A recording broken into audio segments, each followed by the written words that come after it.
Assalamualaikum warahmatullahi wabarakatuh. Apa kabar sahabat Al-Fatah yang dimuliakan Allah? Semoga kita dalam keadaan sehat, dilimpahkan rezekinya dan diberikan keberkahan dunia dan akhirat. Amin ya robbal alamin.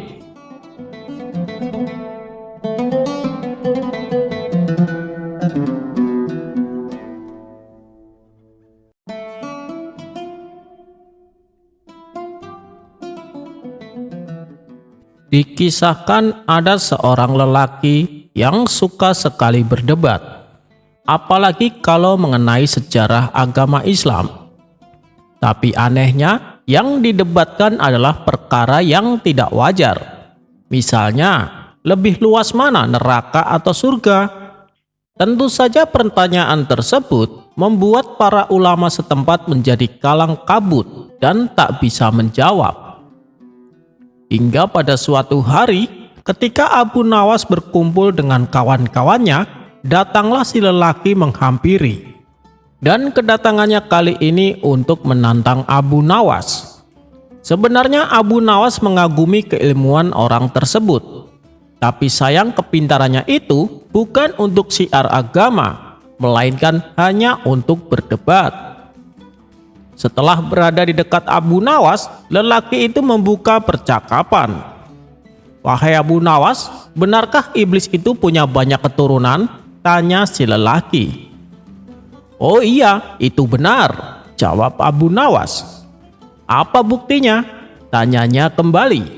"Buktinya adalah Al-Quran surat Al-Kahfi ayat 50. Pantaskah kamu menjadikan dia, yaitu iblis dan keturunannya, sebagai pemimpin selain aku?" jawab Abu Nawas. "Lalu bagaimana dengan setan? Apa bedanya dengan iblis?" tanya si lelaki. Beberapa ulama ada yang berpendapat bahwa setan adalah anak-anak iblis, hasil perkawinannya dengan jin kafir, terang Abu Nawas. Lelaki itu melanjutkan pertanyaannya. "Kalau begitu, berarti iblis punya istri. Benarkah demikian?" tanya si lelaki. "Iya, tentu saja," jawab Abu Nawas. "Nah, kalau iblis memang punya istri, siapa namanya?" tanya si lelaki. "Wah, maaf kawan, waktu itu saya tidak diundang ke pernikahannya, jadi saya tidak tahu siapa namanya." Seketika kawan-kawan Abu Nawas yang ikut mendengarkan tertawa terpingkal-pingkal. Abu Nawas pun kembali berkata, "Hei kawan, dari tadi ngapain juga kau selalu bertanya tentang makhluk-makhluk yang terkutuk? Kenapa tidak berbicara tentang yang lain saja? Misalnya, manusia-manusia mulia pilihan Allah, contohnya seperti para nabi." Lelaki itu membalas, "Kalau sejarah para nabi, hampir semuanya aku sudah tahu." Abu Nawas kemudian bertanya, "Apa kau yakin sudah mengetahui semuanya?" "Iya, aku sudah tahu," jawab si lelaki. "Baik, aku akan mengujimu dengan memberi satu pertanyaan. Siapa nama istri Nabi Daud?" kata Abu Nawas gantian bertanya. Mendengar pertanyaan itu ia pun kaget dan sama sekali tidak terpikirkan olehnya. "Waduh, aku belum tahu siapa namanya. Apa kau tahu?" balas orang itu balik bertanya. "Oh, tentu saja aku tahu," jawab Abu Nawas enteng. "Benarkah? Beritahu aku Abu Nawas, siapa namanya, agar ilmuku semakin bertambah," pinta orang itu. "Waduh, gimana ya? Ini ilmu yang sangat berharga. Bahkan tidak ada satu ulama pun yang tahu," ujar Abu Nawas. "Tolonglah Abu Nawas, beritahu aku siapa namanya," desak si lelaki dengan penuh penasaran. "Baiklah, tapi ada syaratnya. Kamu harus membayarku 10 dinar. Bagaimana?" tanya Abu Nawas. "Baik, baik, aku setuju. Aku akan membayarmu," kata lelaki itu sambil menyerahkan uangnya. Setelah menerima uang tersebut, Abu Nawas memberitahu kepadanya, "Dengar dan catat baik-baik. Nama istri Nabi Daud adalah Ibu Daud," celetuk Abu Nawas. Sontak orang-orang yang hadir kembali dibuatnya tertawa. Tak puas dengan jawaban Abu Nawas, lelaki itu kembali bertanya, "Kenapa namanya Ibu Daud? Kau jangan mengarang, Abu Nawas." Abu Nawas lalu menjelaskan, "Ini bukan karangan, tapi kenyataan. Coba kau cermati. Hamid punya istri, disebutnya Ibu Hamid. Hasan punya istri, disebutnya Ibu Hasan. Begitu pula dengan Nabi Daud. Punya istri, tentunya disebutnya sebagai Ibu Daud." Suara tawa pun kembali pecah yang membuat si lelaki tak sanggup berlama-lama di tempat itu. Kemudian ia memilih untuk meninggalkan mereka.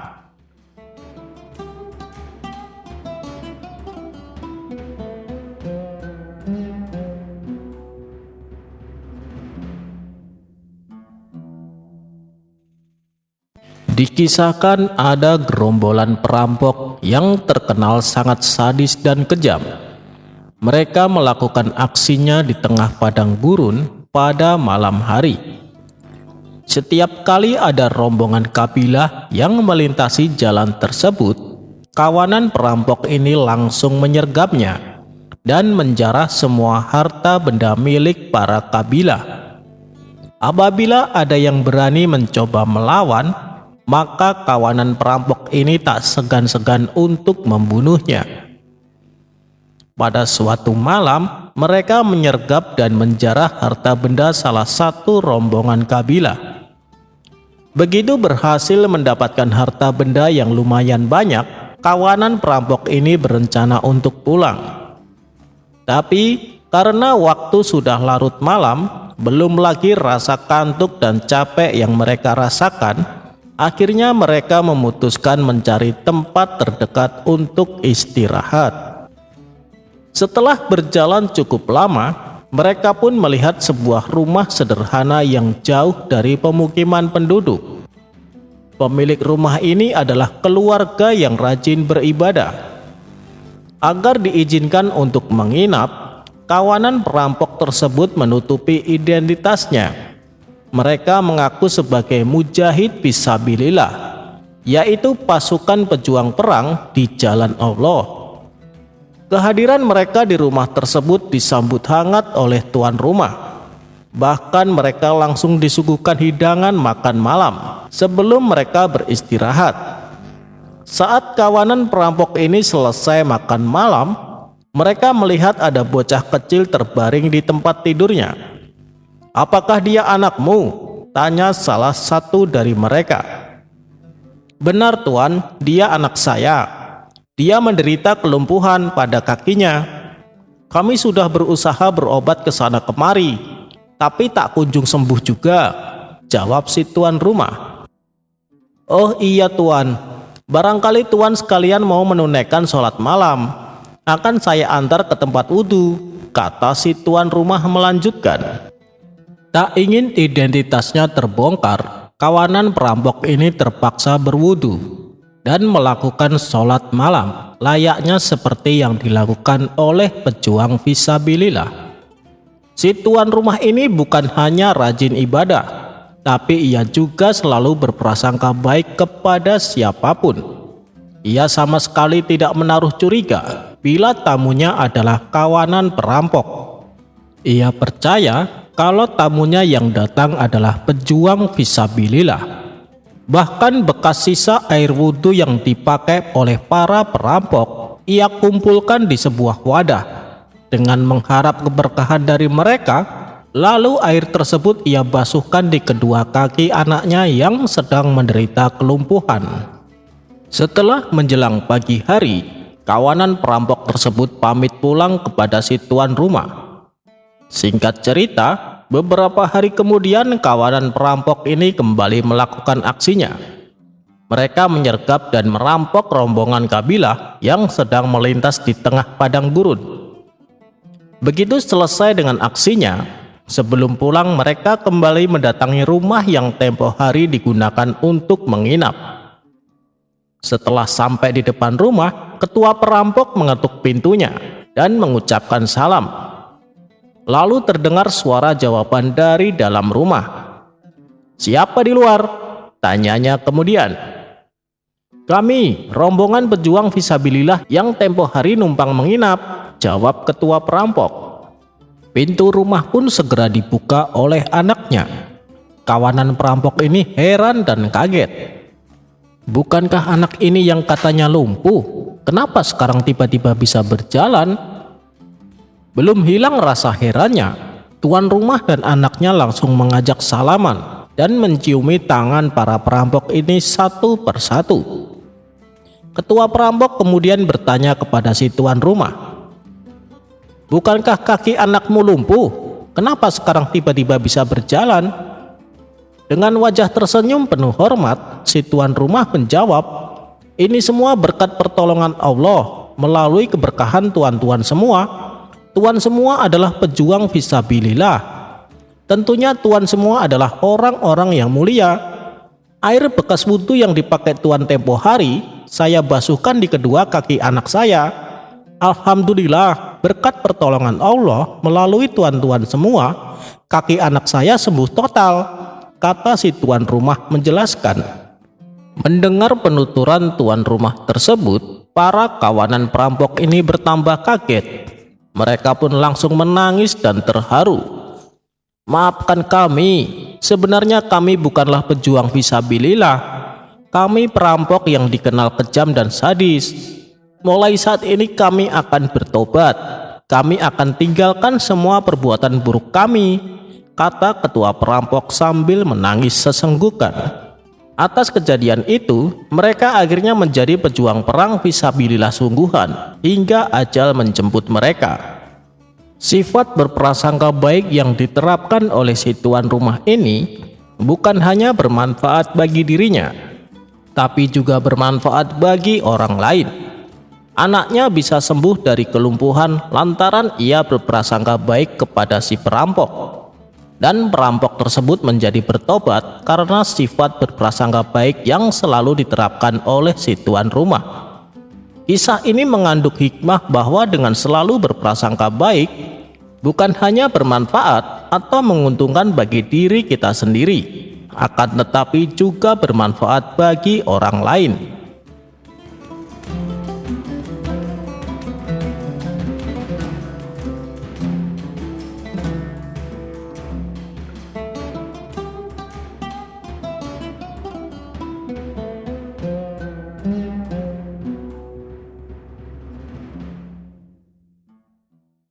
Dikisahkan ada seorang tukang cukur rambut yang terkenal dengan keahliannya yang luar biasa.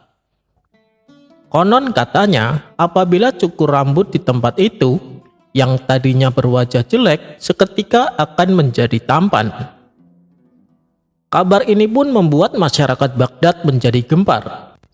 Ada yang percaya dan ada pula yang tidak. Sementara Abu Nawas yang awalnya tidak memperdulikan kabar tersebut, akhirnya dibuat penasaran juga. Dan untuk membuktikan kebenarannya, Abu Nawas lalu mendatangi si tukang cukur. Setibanya di sana, Abu Nawas langsung disambutnya. "Silahkan masuk tuan, tuan pasti ingin potong rambut," kata si tukang cukur menyambutnya. "Iya, saya dengar kau adalah tukang cukur yang luar biasa. Saya ingin potong rambut supaya kelihatan lebih muda," ujar Abu Nawas. "Baik tuan, Anda telah datang di tempat yang tepat," timpal si tukang cukur.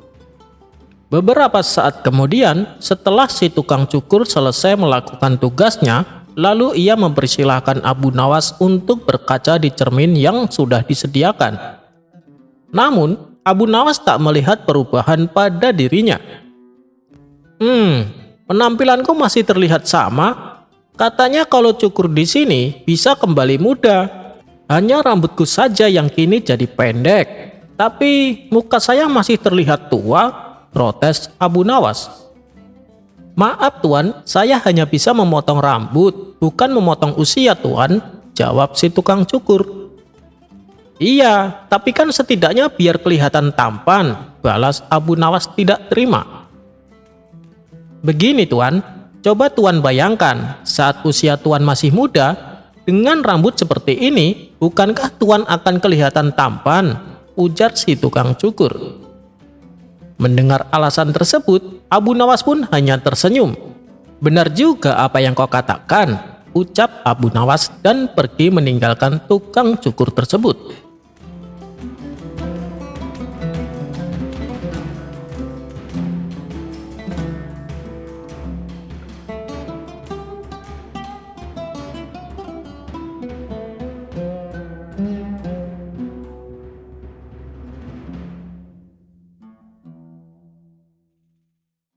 Abu Nawas menangkap tupai hantu. Abu Nawas masyhur sebagai tokoh sufi yang cerdik dan jenaka. Ia bernama lengkap Abu Ali Al-Hasan bin Hani Al-Hakami. Improvisasi Abu Nawas karena kecerdikannya kerap kali mampu menyelesaikan permasalahan yang dihadapinya dengan mudah. Suatu hari, Abu Nawas pergi ke hutan untuk mencari kayu bakar. Di sela-sela kesibukannya menebang kayu, ia dikejutkan oleh kehadiran seekor tupai. Tupai tersebut berlari ke sana kemari seakan asyik bermain. Karena Abu Nawas yang baru pertama kali melihat hewan seperti itu, tentu saja ia menjadi heran dan penasaran. Maka ia pun berniat membunuhnya. Setelah berupaya keras, akhirnya Abu Nawas berhasil menangkap tupai tersebut.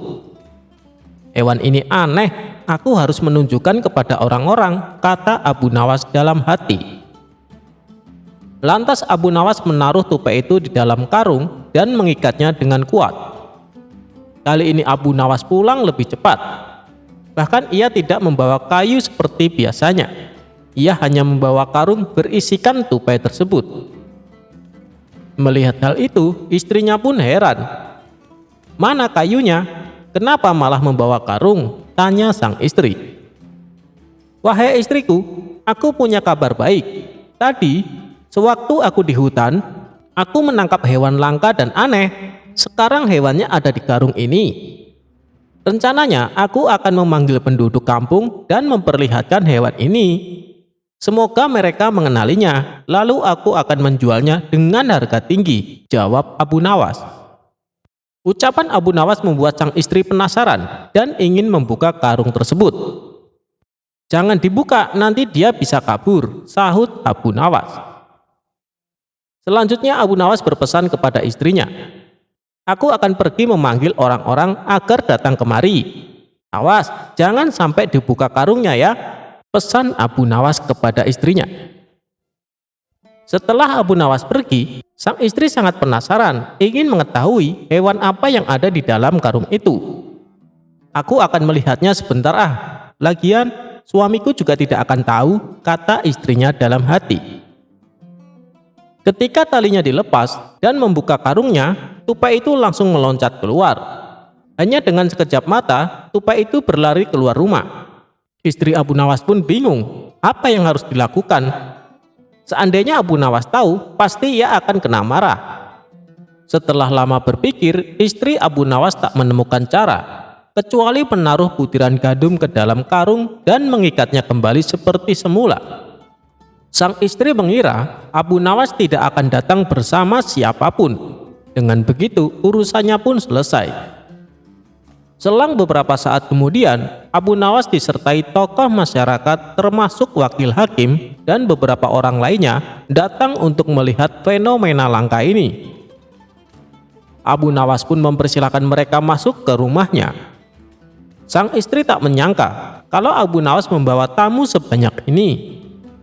Lalu Abu Nawas berkata kepada para tamunya tersebut, "Saya akan memperlihatkan kepada kalian makhluk yang langka ini," kata Abu Nawas sambil melepas tali karung.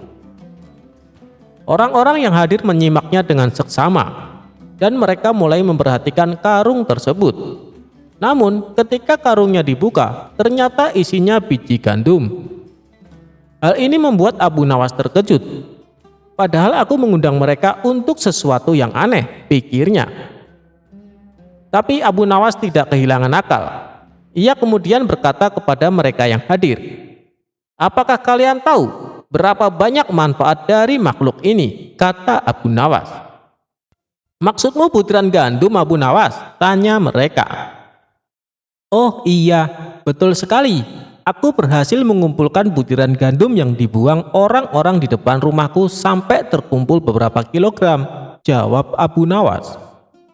"Lalu maksudnya apa, Abu Nawas?" tanya mereka kembali. "Begini kawan-kawan, seandainya aku mengumpulkan butiran-butiran gandum yang berserakan dari setiap rumah dan ladang, berapa banyak gandum yang berhasil aku kumpulkan?" tanya balik Abu Nawas. "Tentu lumayan banyak, Abu Nawas," jawab mereka. "Nah, itu kalian tahu kenapa kita tidak memperdulikan nikmat dari Allah, kawan-kawan? Aku memiliki usulan. Bagaimana kalau orang-orang yang membuang biji gandum supaya didenda?" ujar Abu Nawas.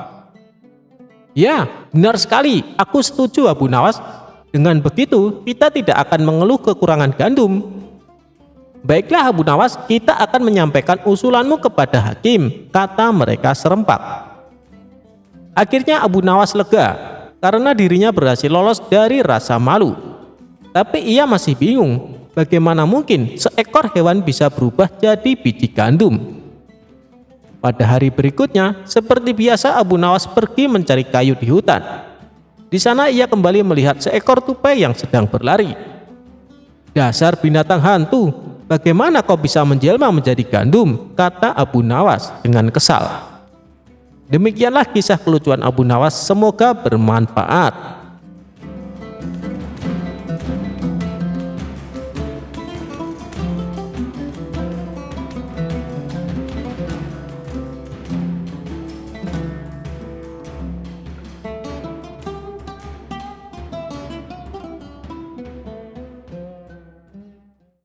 Balasan Abu Nawas setelah ditipu pedagang pakaian. Suatu ketika Abu Nawas asik berjalan-jalan di pasar. Ia melihat pemuda sedang berjualan baju di pinggir jalan. "Baju bagus dan istimewa," teriak pemuda tersebut. Di sebelah dagangan si pemuda tertulis kalimat "dijamin tidak luntur". Karena tertarik, Abu Nawas pun mendekatinya. "Silakan tuan, tuan mau beli baju?" tanya si pemuda. "Aku mau lihat-lihat dulu. Kalau ada yang cocok, baru aku beli," jawab Abu Nawas. "Silakan tuan, silakan dipilih," balas si pemuda. Setelah Abu Nawas menemukan baju yang cocok, ia berkata, "Ini bajunya bagus, warnanya juga bagus. Tapi apa benar dijamin tidak luntur?" tanya Abu Nawas. "Iya tuan." "Baiklah, berapa harganya?" tanya Abu Nawas. "Harganya 100 dirham tuan," jawab si pemuda. "Mahal sekali. Umumnya harga baju hanya 10 dirham," kata Abu Nawas. "Tidak boleh tuan, sudah harga pas," ucap si pemuda. Sejenak Abu Nawas berpikir, bajunya sih bagus, warnanya juga bagus, apalagi tertulis dijamin tidak luntur. Mungkin karena itu harganya agak mahal, ujar Abu Nawas dalam hati. "Baiklah, aku beli baju ini seharga 100 dirham, ucap Abu Nawas. "Terima kasih tuan, semoga tuan puas belanja di tempat saya," ucap si pemuda. Singkat cerita, Abu Nawas pun pulang membawa baju barunya. Namun di perjalanan baju barunya terjatuh dan kotor. Abu Nawas mencuci baju baru tersebut dengan direndam air. Dan warna baju yang tadinya bagus mendadak memudar dan luntur. "Aku telah ditipu, katanya dijamin tidak luntur," gerutu Abu Nawas. Merasa kesal karena ditipu, Abu Nawas langsung menemui pemuda tersebut di pasar.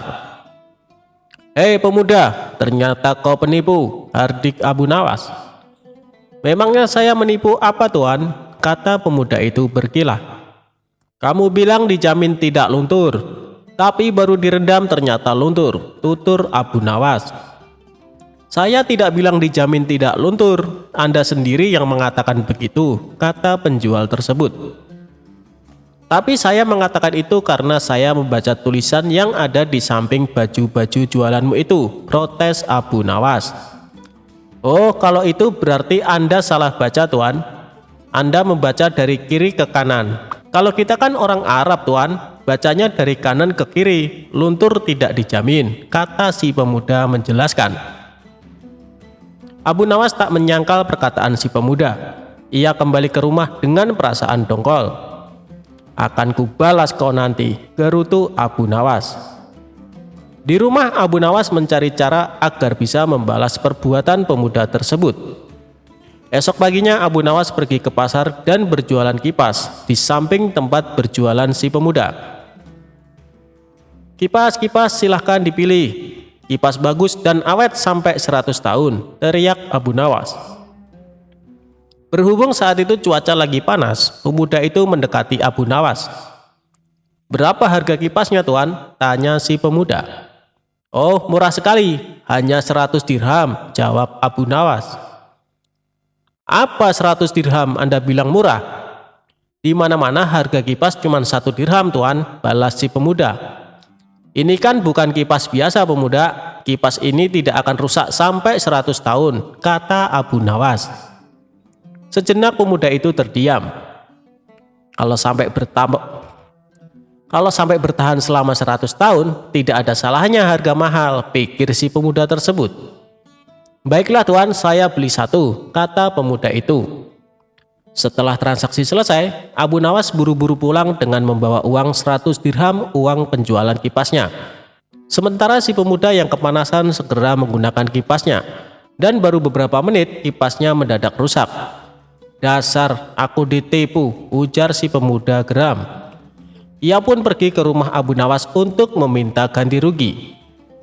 Hei tuan, Anda ternyata penipu, katanya kipas ini kuat sampai 100 tahun. Ini dipakai beberapa menit sudah rusak, kata si pemuda. Kamu pasti salah cara pakainya, kata Abu Nawas. Salah bagaimana tuan? Tanya si pemuda. Abu Nawas menjelaskan, cara kipas dipakai biar awet bukan kipasnya yang digerak-gerakan, tapi kepala kamu yang digerakkan ke kanan dan ke kiri. Pasti kipas akan awet sampai 100 tahun, ucap Abu Nawas. Mendengar ucapan Abu Nawas, si pemuda hanya terdiam. Ia menyadari ini adalah pembalasan atas perbuatannya tempo hari pada Abu Nawas.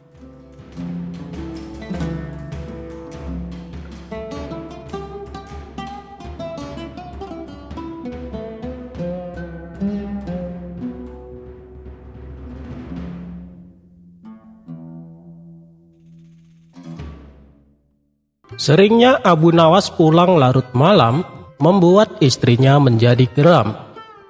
Sang istri tak segan-segan memarahinya dan terkadang sampai memukulnya dengan tongkat.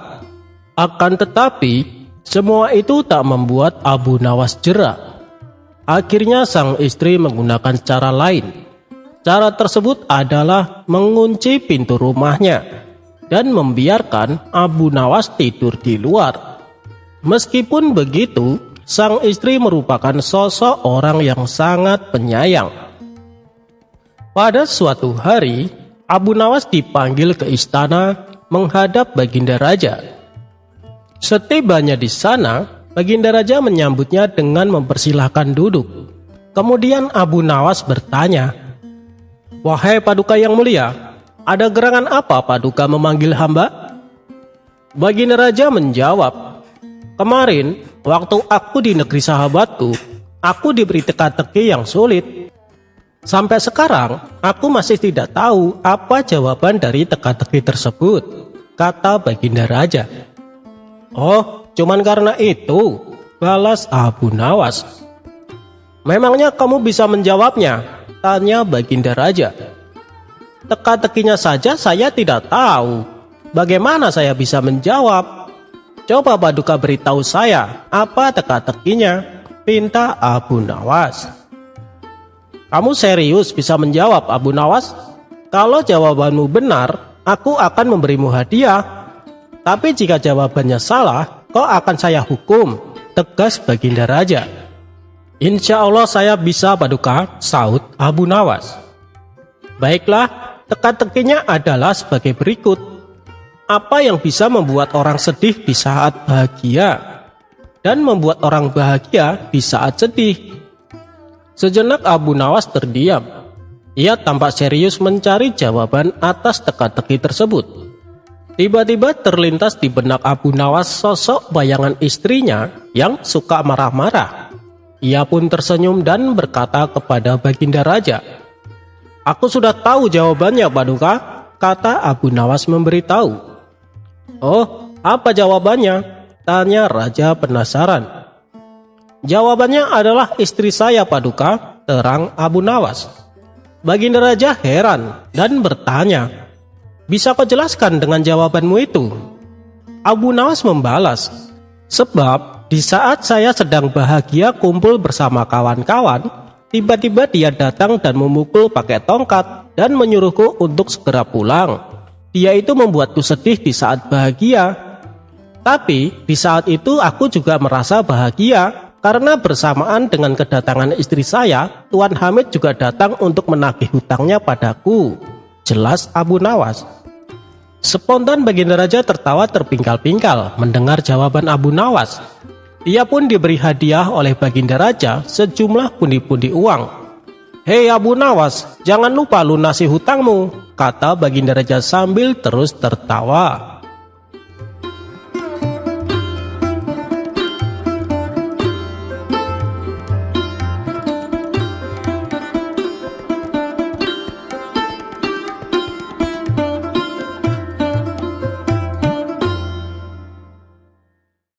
Dikisahkan pada suatu malam, ada dua orang pencuri sedang melancarkan aksinya.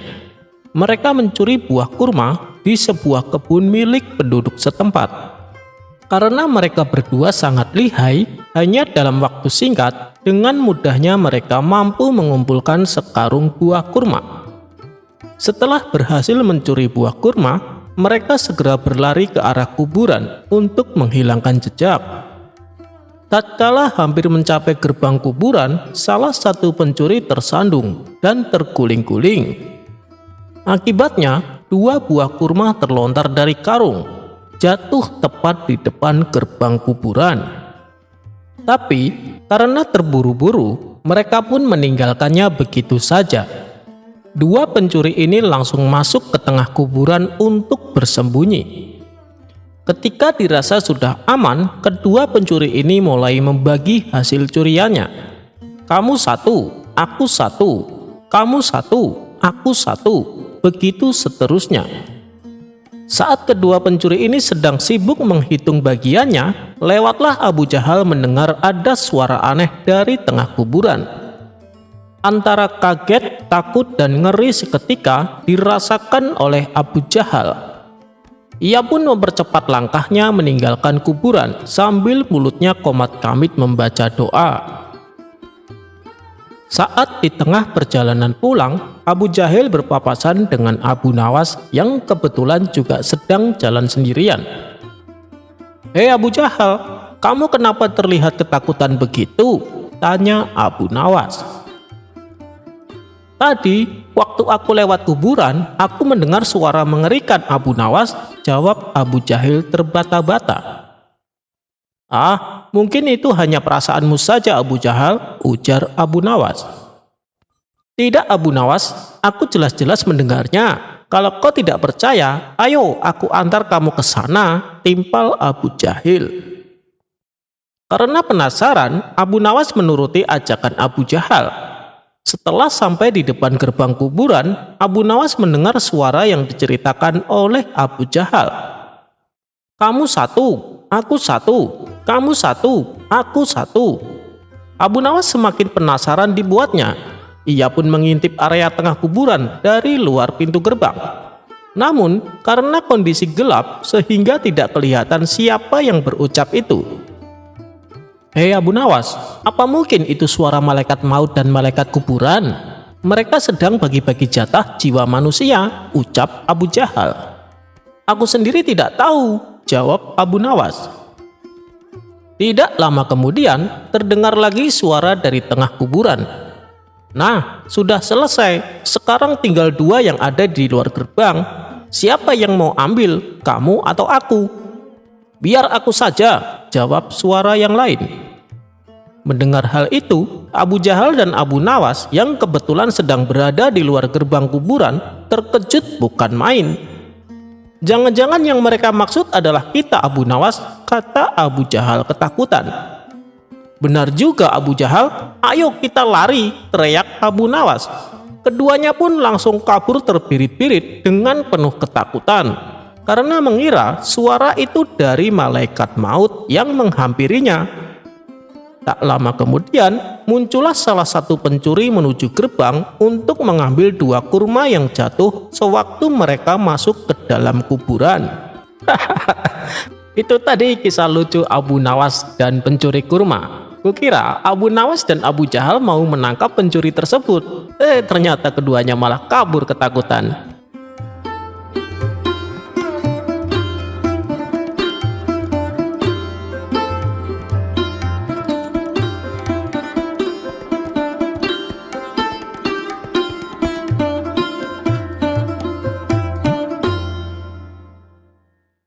Abu Nawas dan nazar tetangga pelit. Diceritakan, Abu Jahil tinggal berdekatan dengan rumah Abu Nawas. Abu Jahil ini terkenal sangat pelit. Ia terbiasa memanfaatkan barang orang lain, termasuk meminjam keledai milik Abu Nawas. Karena seringnya meminjam keledai, Abu Nawas sampai berkata, "Hei Abu Jahil, ambil saja keledai ini untukmu, anggap saja sebagai hadiah dariku." Hal itu dilakukan oleh Abu Nawas karena sering melihat tetangganya yang pelit tersebut berkali-kali pinjam keledainya, seperti tak ingin memiliki keledai sendiri. Mendengar itu, Abu Jahil pun tertawa. "Kenapa aku harus memiliki keledai? Aku hanya perlu mengambilnya ketika membutuhkan saja. Jadi aku tidak usah repot menanggung biaya makannya," balas Abu Jahil. Begitulah sifat Abu Jahil. Karena pelit, ia sampai tidak mau memelihara keledai. Suatu ketika, Abu Jahil jatuh sakit. Ia sudah berobat kemana-mana, tapi penyakitnya tak kunjung sembuh. Abu Jahil lalu meminta nasihat kepada Abu Nawas. "Tolonglah Abu, apa yang harus aku lakukan agar bisa sembuh?" ucap Abu Jahil. "Begini Abu Jahil, mungkin penyakitmu ini karena akibat sifatmu sendiri. Hilangkanlah sifat pelit dan bakhilmu, insya Allah penyakitmu bisa hilang," tutur Abu Nawas. "Baiklah Abu Nawas, aku nazar kalau aku sembuh, aku akan mentraktir kawan-kawan kita," balas Abu Jahil.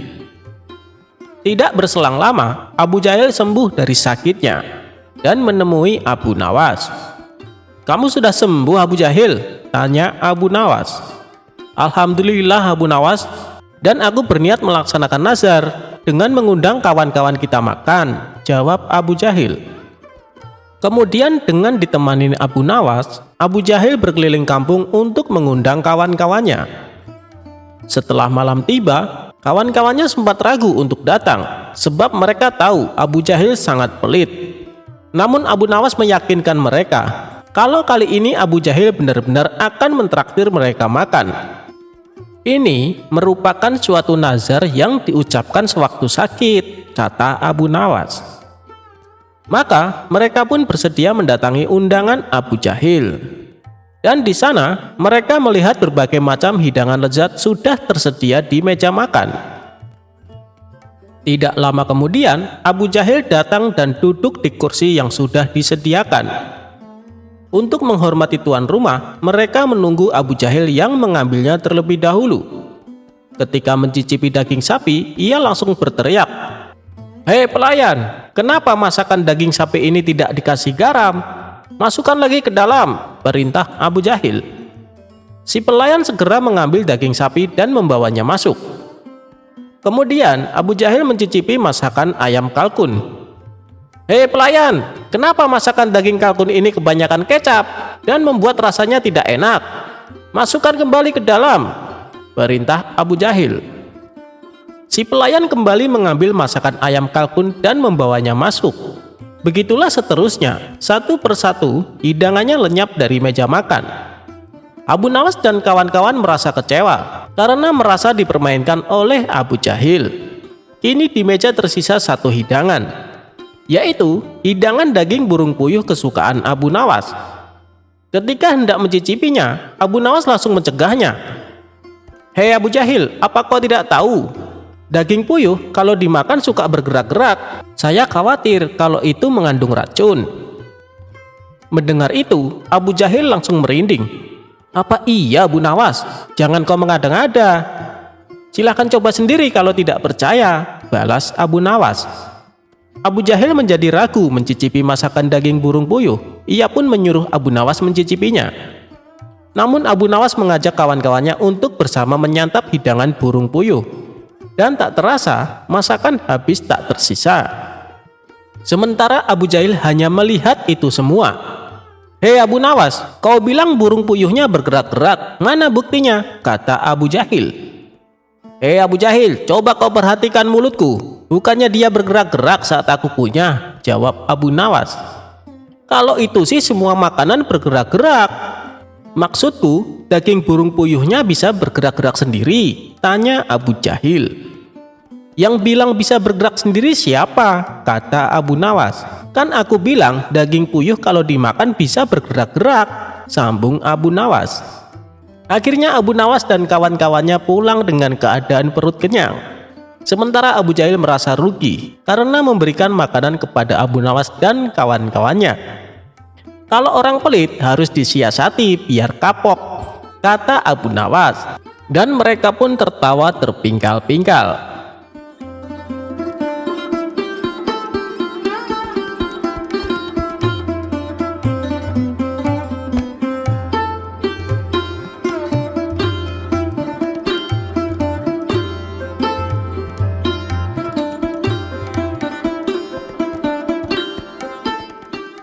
Cara mensiasati tukang bohong.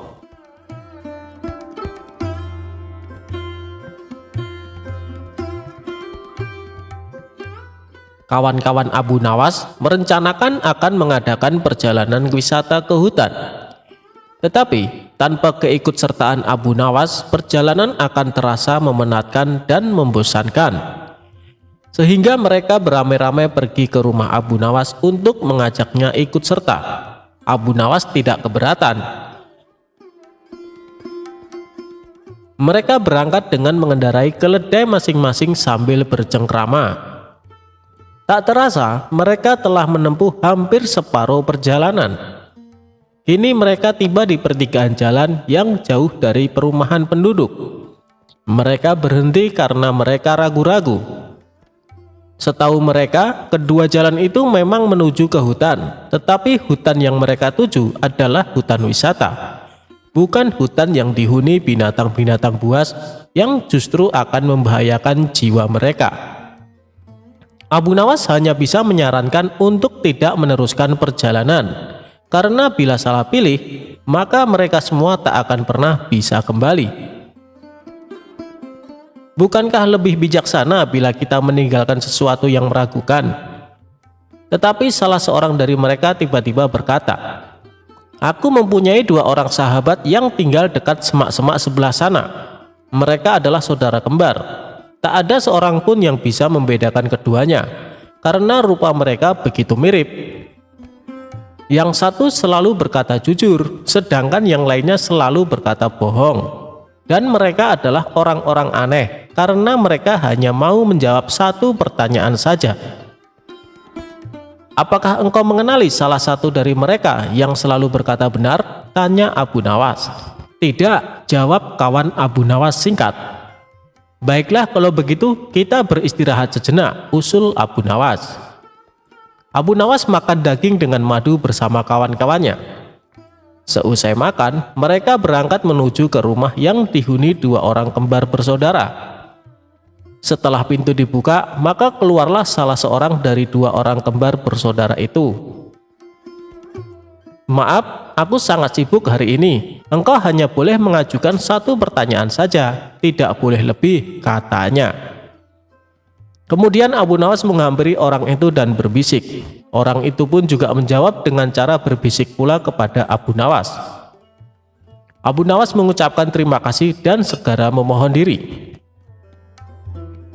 "Hutan yang kita tuju melewati jalan sebelah kanan," kata Abu Nawas mantap kepada kawan-kawannya. "Bagaimana kau bisa memutuskan harus menempuh jalan sebelah kanan? Sedangkan kita tidak tahu apakah orang yang kita tanya itu orang yang selalu berkata benar atau yang selalu berkata bohong," tanya salah seorang dari mereka. "Karena orang yang kutanya menunjukkan jalan yang sebelah kiri," kata Abu Nawas. Karena masih belum mengerti juga, maka Abu Nawas menjelaskan, "Tadi aku bertanya, apa yang akan dikatakan saudaramu bila aku bertanya jalan yang mana yang menuju hutan yang indah? Bila jalan yang benar itu sebelah kanan, dan bila orang itu kebetulan yang selalu berkata benar, maka ia akan menjawab jalan sebelah kiri, karena ia tahu saudara kembarnya akan mengatakan jalan sebelah kiri sebab saudara kembarnya selalu berbohong. Bila orang itu kebetulan yang selalu berkata bohong, maka ia akan menjawab jalan sebelah kiri, karena ia tahu saudara kembarnya akan mengatakan jalan sebelah kanan, sebab saudara kembarnya selalu berkata benar."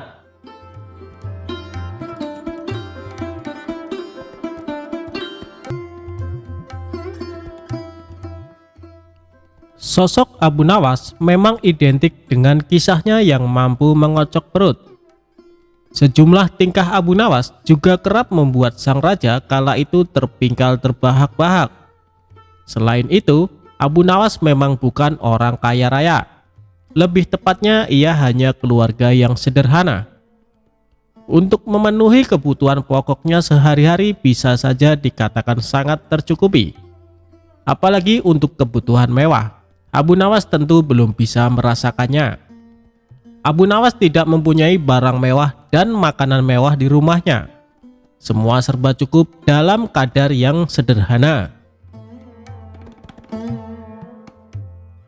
Namun nasib apes pernah menimpa Abu Nawas. Kala itu tidak ada hujan, tidak ada angin, sang istri tiba-tiba minta dibelikan kalung oleh Abu Nawas. Hal itu membuat Abu Nawas pusing 7 keliling.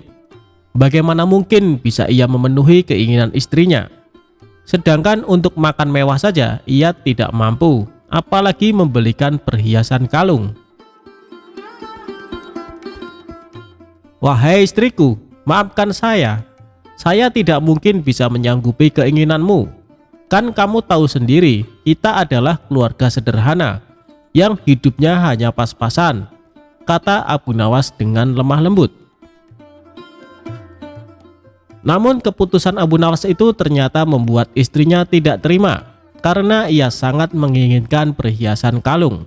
Selama ini istri Abu Nawas itu merasa tidak pernah menuntut apapun, tidak pernah meminta yang macam-macam.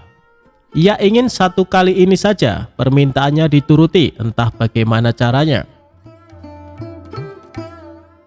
Akan tetapi lagi-lagi Abu Nawas tidak berani mengiyakan. Ia hanya meminta istrinya supaya selalu bersyukur dengan apa yang ada. Marahlah istri Abu Nawas. Ia terus mengomel dan memarahi suaminya.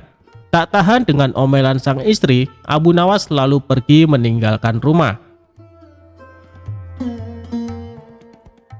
Istrinya yang masih marah kepada Abu Nawas berniat membalas dengan memasak sop yang sangat pedas untuknya. Saat malam tiba, Abu Nawas pun pulang. Sang istri berpura-pura tersenyum hangat menyambut kedatangannya. Abu Nawas lalu diajaknya duduk di meja makan, kemudian sang istri menghidangkan sop yang pedas tersebut.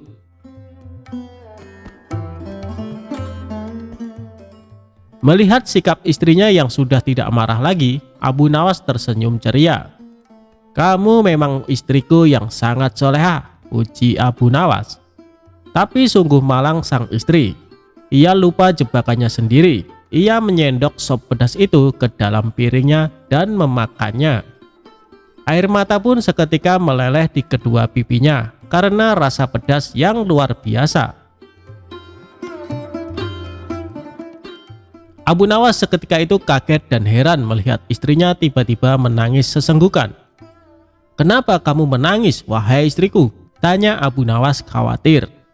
Dulu almarhum ibu sangat menyukai masakan sop ini. Setiap kali aku makan sop seperti ini, aku jadi teringat almarhum ibu. Itulah yang membuat aku menangis, ujar sang istri sembari mengusap air matanya. Sudahlah wahai istriku, ibumu itu orang yang baik. Insya Allah dia meninggal dalam keadaan husnul khotimah, ujar Abu Nawas menenangkan istrinya. Kini giliran Abu Nawas yang memakan sop pedas tersebut. Betapa terkejutnya ia, ternyata sop yang ia makan pedasnya bukan main. Kedua mata Abu Nawas langsung meneteskan air mata tanpa henti. Bahkan air matanya lebih banyak dari sang istri. Tak mau kalah dengan sandiwara istrinya, Abu Nawas meluapkan rasa pedasnya dengan menangis terisak-isak.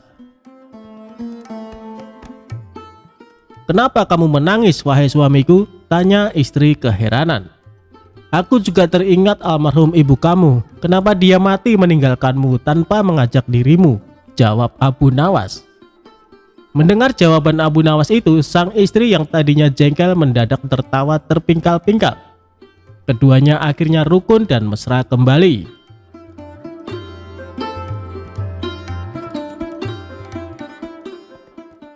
Perebutan tanah Abu Nawas dan Abu Jahal.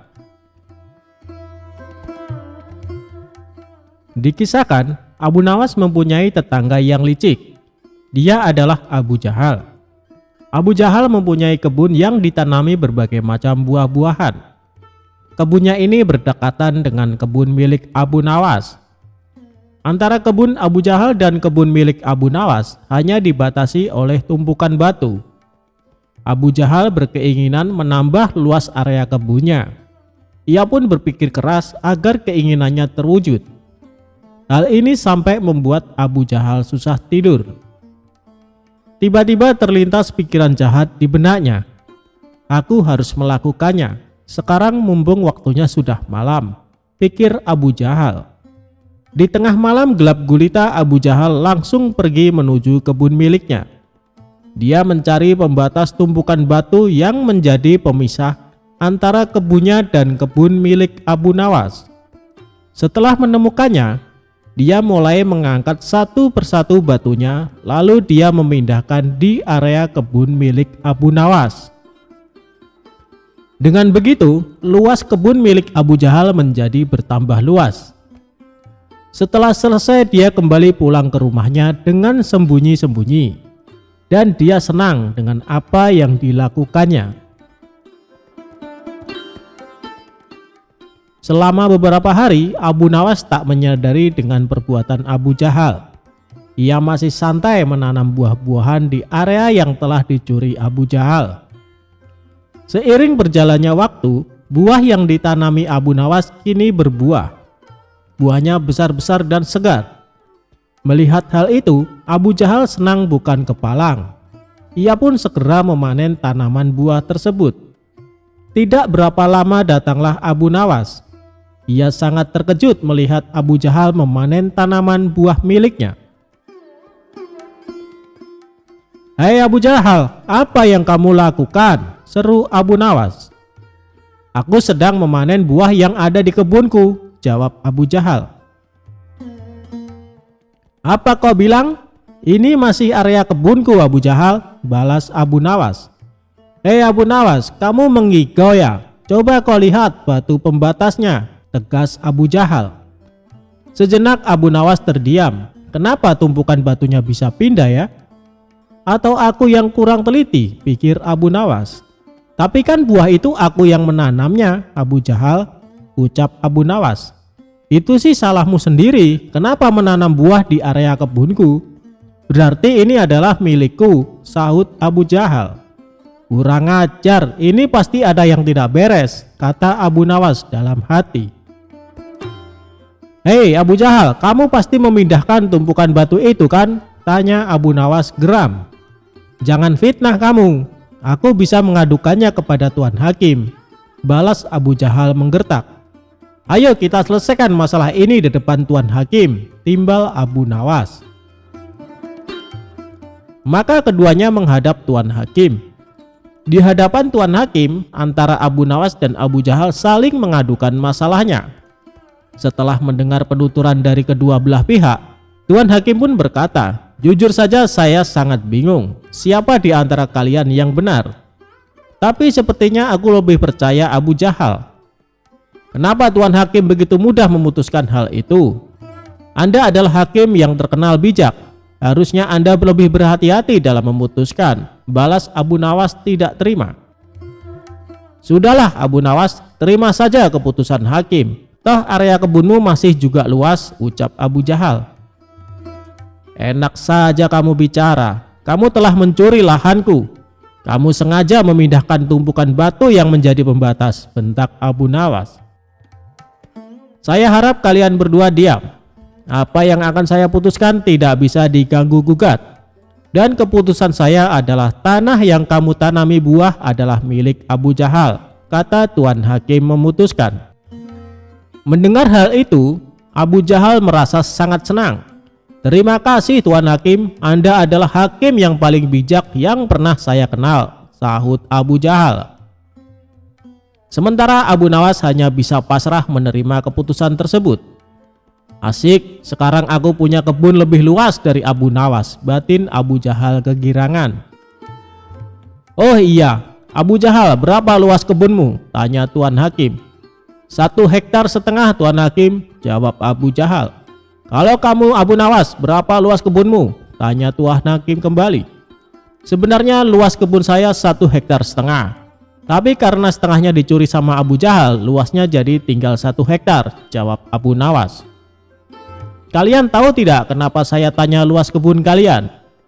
Karena kemarin saya dapat surat langsung dari Baginda Raja. Beliau memerintahkan kepada saya, barang siapa yang mempunyai kebun yang luasnya lebih dari 1 hektar, maka akan disita negara beserta isi-isinya. Dan bagi siapa saja yang menentang peraturan ini akan dihukum mati. Hal ini Baginda Raja terpaksa lakukan karena kondisi keuangan negara sedang krisis," kata sang hakim menjelaskan.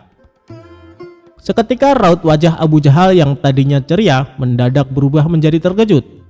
"Waduh, celaka. Aku akan kehilangan kebunku," pikir Abu Jahal ketakutan. "Maaf Tuan Hakim, sebenarnya luas kebun saya hanya 1 hektar, tutur Abu Jahal. "Tadi kamu bilang katanya luas kebunmu 1,5 hektar, sekarang bilangnya 1 hektar. Kamu jangan main-main Abu Jahal," bentak Tuan Hakim. "Saya berani bersumpah Tuan Hakim, kebun saya memang luasnya hanya 1 hektar. Tumpukan batu yang jadi pembatas antara kebun saya dan kebun milik Abu Nawas telah saya pindahkan dari tempatnya," ujar Abu Jahal. "Oh begitu. Jadi tanah yang ditanami buah oleh Abu Nawas sebenarnya masih area kebun Abu Nawas?" tanya Tuan Hakim memastikan. "Benar Tuan Hakim," jawab Abu Jahal. "Bagaimana denganmu Abu Nawas? Apakah benar luas kebunmu 1,5 hektar? tanya Tuan Hakim kepada Abu Nawas. "Benar Tuan Hakim," jawab Abu Nawas semakin pasrah. "Nah, kalau begini kan jelas siapa yang sebenarnya berbohong. Pengawal, tangkap Abu Jahal dan masukkan ke dalam penjara karena dia telah mengaku mencuri area kebun milik Abu Nawas," perintah Tuan Hakim. "Tapi Tuan Hakim, kebun saya tidak disita kan?" tanya Abu Jahal khawatir. "Tidak ada yang namanya penyitaan. Itu hanya trik saya saja supaya saya bisa menyelesaikan perkara kalian berdua dengan adil," balas Tuan Hakim.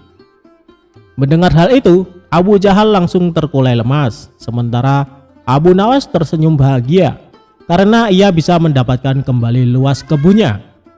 Demikianlah kisah cerdik Abu Nawas melawan Abu Jahal.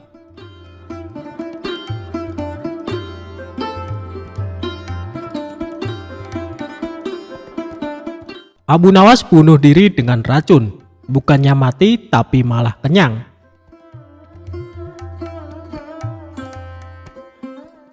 Sebelum menjadi orang kepercayaan Baginda Raja, Abu Nawas pernah bekerja sebagai penjahit. Kala itu, Abu Nawas bekerja sebagai penjahit pakaian pada seorang tuan yang memiliki toko pakaian.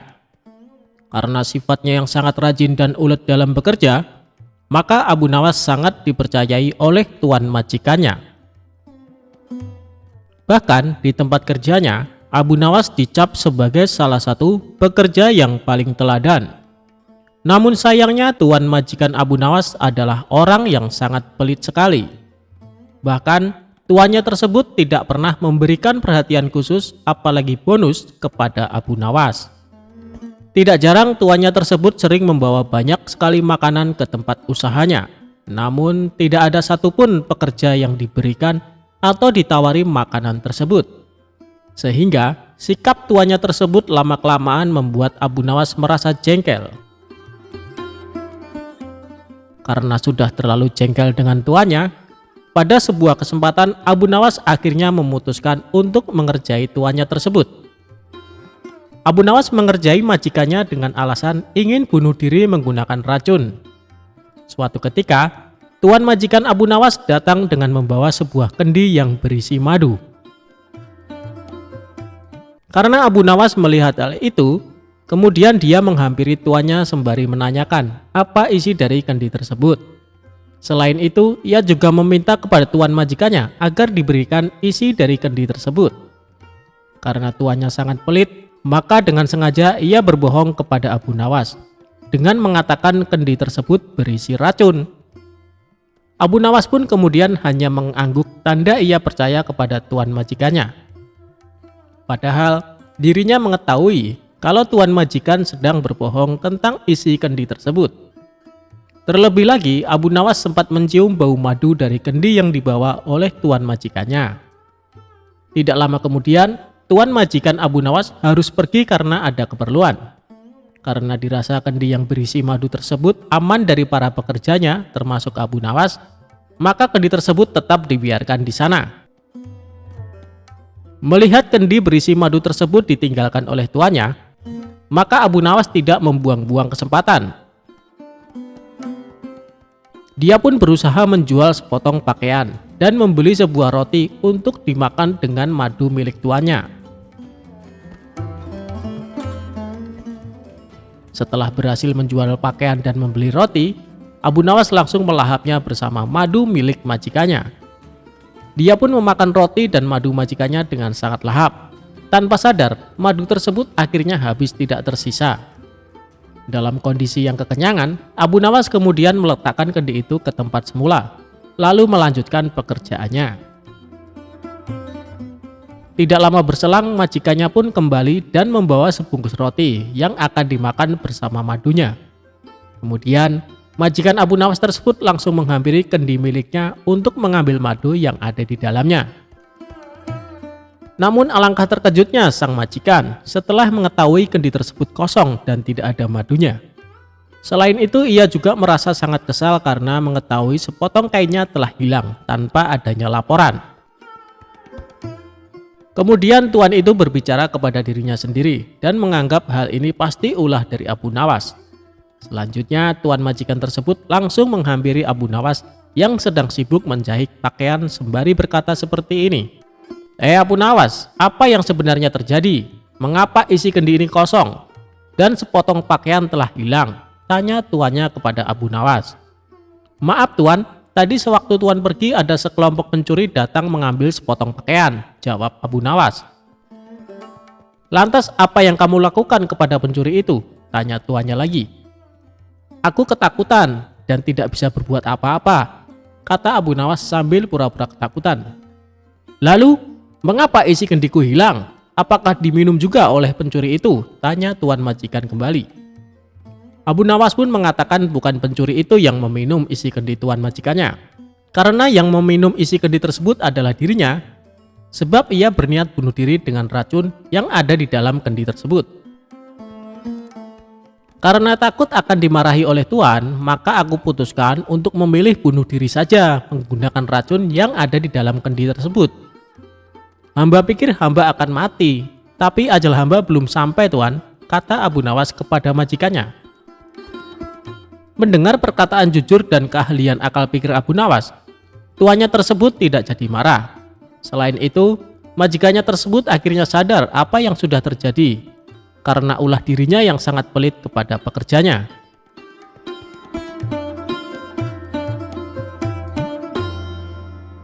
Pesan Abu Nawas jika harta di dunia hanya titipan.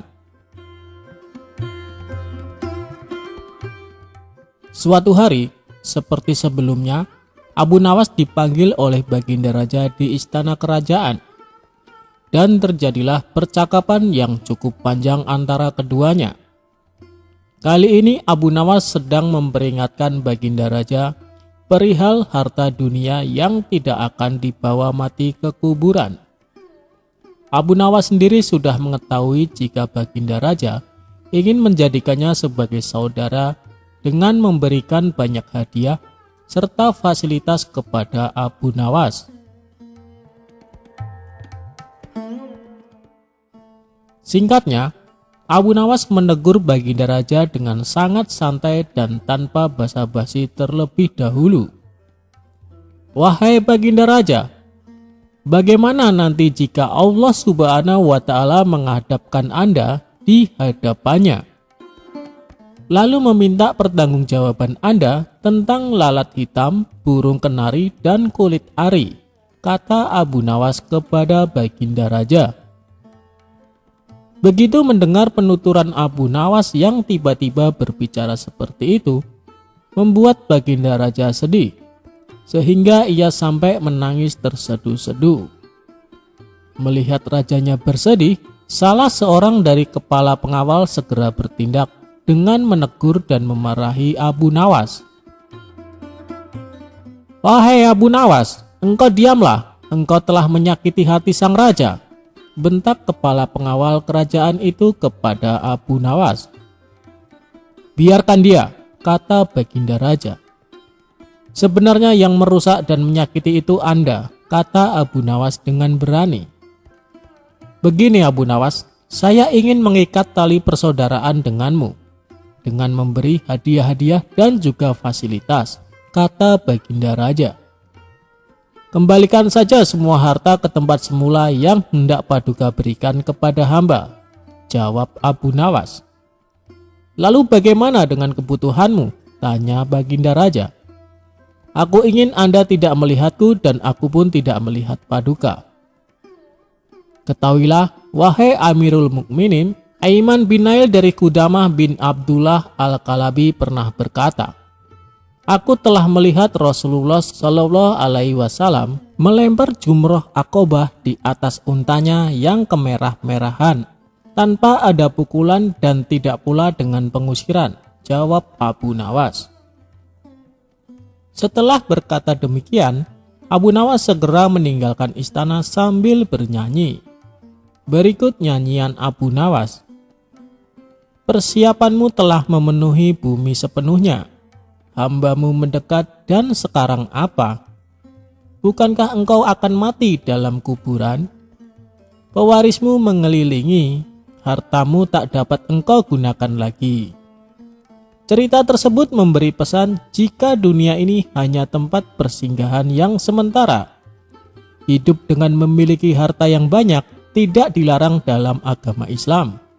Namun mencintai harta dan melupakan Allah Subhanahu wa Ta'ala adalah perbuatan yang sangat hina dalam agama Islam.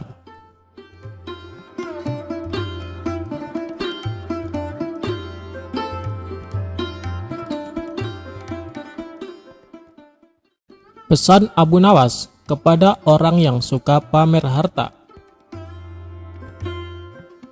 Siapa yang tak mengenal Abu Nawas? Sosok penyair cerdik yang dikenal memiliki selera humor tinggi ini begitu masyhur di kalangan umat Islam. Meskipun tingkahnya yang nyeleneh, tetapi Abu Nawas merupakan seorang yang cerdas. Dikisahkan ada seorang pemuda yang gemar bersedekah kepada tetangga dan orang-orang terdekat. Ia juga dikenal sebagai sosok yang sederhana dan ramah. Akan tetapi, setelah mendapat warisan, kehidupannya berubah. Bukannya semakin rajin berbagi, ia justru menghamburkan uang tersebut untuk bersenang-senang. Dirinya bahkan membeli barang-barang mewah dan membangun rumah yang sangat besar seperti istana. Sejak saat itu, banyak orang di sekitarnya yang ingin menjadi temannya. Mereka mendadak bersikap baik kepada si pemuda tersebut. Baru beberapa hari tinggal di rumah barunya, ia sengaja membuat suasana menjadi meriah. Hampir setiap hari, ia bersama teman-teman barunya melakukan pesta dengan jamuan makanan yang sangat banyak. Hal tersebut ia lakukan hingga tak terasa uang, barang mewah, dan semua hartanya telah habis. Begitu juga dengan teman-temannya yang mulai menjauhi dirinya. Setelah itu, ia mulai menyadari kesalahannya. Saat dalam kondisi sendiri tanpa ada teman, saudara, maupun harta yang baru saja hilang dari kehidupannya itu. Sekarang hanya ada penyesalan atas apa yang ia perbuat. Di tengah-tengah kemalangannya itu, suatu hari ia berencana menemui Abu Nawas untuk meminta nasihat dan motivasi. Saat bertemu Abu Nawas, ia langsung mengutarakan maksud dari kedatangannya itu. "Wahai Tuan Abu Nawas, kini uangku sudah habis tak tersisa, dan kawan-kawanku telah menjauh meninggalkanku sendiri. Kini apa yang harus kuperbuat?" kata pemuda itu mengeluh. "Jangan khawatir kawan, segalanya akan kembali seperti semula. Tunggu saja beberapa hari ke depan, engkau akan kembali bahagia dengan harta-hartamu yang dulu," tutur Abu Nawas menenangkan suasana. "Jadi maksud Tuan saya akan kembali kaya seperti dulu?" tanya pemuda itu dengan girang. "Bukan begitu kawan, sepertinya engkau salah tafsir. Maksudku dalam waktu dekat ini, engkau akan terbiasa menjadi orang yang miskin dan tidak mempunyai teman," seloroh Abu Nawas.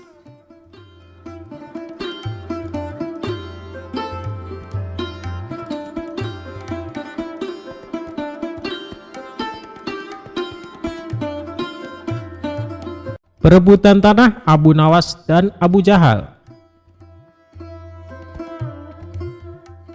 Dikisahkan, Abu Nawas mempunyai tetangga yang licik. Dia adalah Abu Jahal. Abu Jahal mempunyai kebun yang ditanami berbagai macam buah-buahan. Kebunnya ini berdekatan dengan kebun milik Abu Nawas. Antara kebun Abu Jahal dan kebun milik Abu Nawas hanya dibatasi oleh tumpukan batu. Abu Jahal berkeinginan menambah luas area kebunnya. Ia pun berpikir keras agar keinginannya terwujud. Hal ini sampai membuat Abu Jahal susah tidur. Tiba-tiba terlintas pikiran jahat di benaknya. "Aku harus melakukannya. Sekarang mumpung waktunya sudah malam," pikir Abu Jahal. Di tengah malam gelap gulita, Abu Jahal langsung pergi menuju kebun miliknya. Dia mencari pembatas tumpukan batu yang menjadi pemisah antara kebunnya dan kebun milik Abu Nawas. Setelah menemukannya, dia mulai mengangkat satu persatu batunya, lalu dia memindahkan di area kebun milik Abu Nawas. Dengan begitu, luas kebun milik Abu Jahal menjadi bertambah luas. Setelah selesai, dia kembali pulang ke rumahnya dengan sembunyi-sembunyi. Dan dia senang dengan apa yang dilakukannya. Selama beberapa hari, Abu Nawas tak menyadari dengan perbuatan Abu Jahal. Ia masih santai menanam buah-buahan di area yang telah dicuri Abu Jahal. Seiring berjalannya waktu, buah yang ditanami Abu Nawas kini berbuah. Buahnya besar-besar dan segar. Melihat hal itu, Abu Jahal senang bukan kepalang. Ia pun segera memanen tanaman buah tersebut. Tidak berapa lama datanglah Abu Nawas. Ia sangat terkejut melihat Abu Jahal memanen tanaman buah miliknya. "Hei Abu Jahal, apa yang kamu lakukan?" seru Abu Nawas. "Aku sedang memanen buah yang ada di kebunku," jawab Abu Jahal. "Apa kau bilang? Ini masih area kebunku Abu Jahal," balas Abu Nawas. "Hei Abu Nawas, kamu mengigau ya? Coba kau lihat batu pembatasnya," tegas Abu Jahal. Sejenak Abu Nawas terdiam. Kenapa tumpukan batunya bisa pindah ya? Atau aku yang kurang teliti, pikir Abu Nawas. Tapi kan buah itu aku yang menanamnya, Abu Jahal, ucap Abu Nawas. Itu sih salahmu sendiri, kenapa menanam buah di area kebunku? Berarti ini adalah milikku, sahut Abu Jahal. Kurang ajar, ini pasti ada yang tidak beres, kata Abu Nawas dalam hati. Hei Abu Jahal, kamu pasti memindahkan tumpukan batu itu kan? Tanya Abu Nawas geram. Jangan fitnah kamu, aku bisa mengadukannya kepada Tuan Hakim, balas Abu Jahal menggertak. Ayo kita selesaikan masalah ini di depan Tuan Hakim, timbal Abu Nawas. Maka keduanya menghadap Tuan Hakim. Di hadapan Tuan Hakim, antara Abu Nawas dan Abu Jahal saling mengadukan masalahnya. Setelah mendengar penuturan dari kedua belah pihak, Tuan Hakim pun berkata, jujur saja saya sangat bingung, siapa di antara kalian yang benar? Tapi sepertinya aku lebih percaya Abu Jahal. Kenapa Tuan Hakim begitu mudah memutuskan hal itu? Anda adalah hakim yang terkenal bijak. Harusnya Anda lebih berhati-hati dalam memutuskan, balas Abu Nawas tidak terima. Sudahlah Abu Nawas, terima saja keputusan hakim. Toh area kebunmu masih juga luas, ucap Abu Jahal. Enak saja kamu bicara, kamu telah mencuri lahanku. Kamu sengaja memindahkan tumpukan batu yang menjadi pembatas, bentak Abu Nawas. Saya harap kalian berdua diam. Apa yang akan saya putuskan tidak bisa diganggu gugat. Dan keputusan saya adalah tanah yang kamu tanami buah adalah milik Abu Jahal, kata Tuan Hakim memutuskan. Mendengar hal itu, Abu Jahal merasa sangat senang. Terima kasih Tuan Hakim, Anda adalah hakim yang paling bijak yang pernah saya kenal, sahut Abu Jahal. Sementara Abu Nawas hanya bisa pasrah menerima keputusan tersebut. Asik, sekarang aku punya kebun lebih luas dari Abu Nawas, batin Abu Jahal kegirangan. Oh iya, Abu Jahal, berapa luas kebunmu? Tanya Tuan Hakim. 1,5 hektar Tuan Hakim, jawab Abu Jahal. Kalau kamu Abu Nawas, berapa luas kebunmu? Tanya Tuan Hakim kembali. Sebenarnya luas kebun saya 1,5 hektar.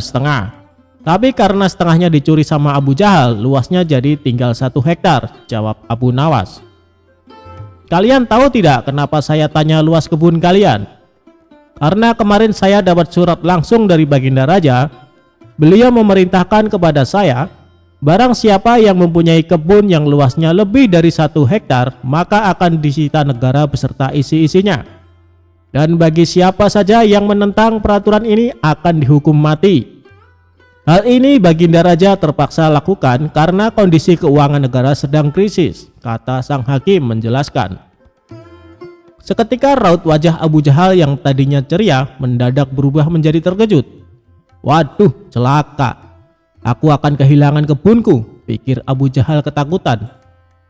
Maaf Tuan Hakim, sebenarnya luas kebun saya hanya 1 hektar, tutur Abu Jahal. Tadi kamu bilang katanya luas kebunmu 1,5 hektar, sekarang bilangnya 1 hektar.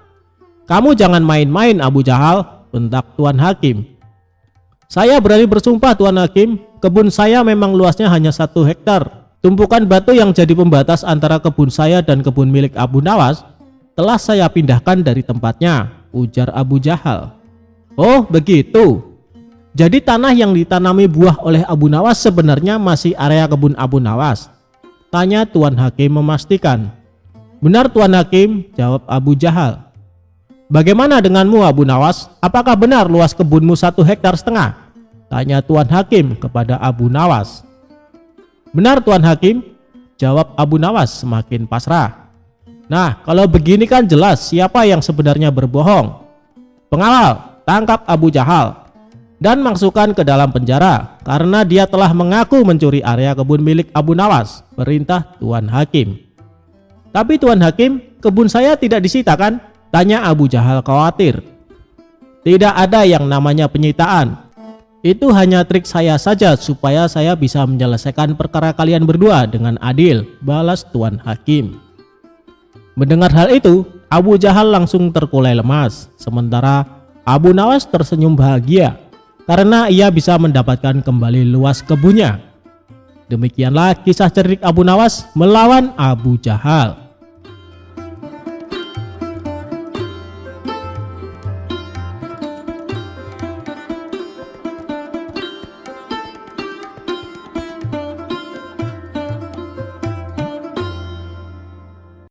Abu Nawas sayembara bawa air laut tawar. Kisah Abu Nawas kali ini berawal dari Baginda Raja yang memiliki seorang menteri kepercayaan dan senantiasa mendampingi. Menteri itu bernama Abu Jahal. Namun kepercayaan yang diberikan Baginda Raja sering dimanfaatkan oleh Abu Jahal untuk memperkaya diri. Terkadang ia meminta upeti kepada rakyat dengan mengatasnamakan Baginda Raja. Hal ini tentu saja membuat Abu Nawas geram, tapi tidak berani mengadukannya ke Baginda Raja. Sebab dengan kedudukan yang dimiliki, Abu Jahal bisa saja memutarbalikkan fakta dan menuduh Abu Nawaslah pelakunya.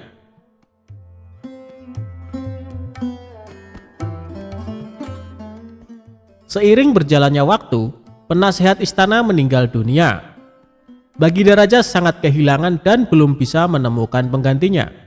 Jadi untuk sementara waktu, jabatan penasehat istana masih kosong, belum ada yang mendudukinya.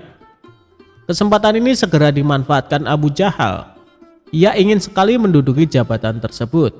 Dengan begitu, ia bisa lebih leluasa mempengaruhi Baginda Raja. Segala cara Abu Jahal lakukan. Di depan Baginda Raja, Abu Jahal terus mencari muka agar terpilih menjadi penasehat istana. Tapi sayangnya ambisi Abu Jahal ini harus kandas di tengah jalan. Karena tidak berapa lama, Baginda Raja justru memilih Abu Nawas untuk jadi penasehat istana.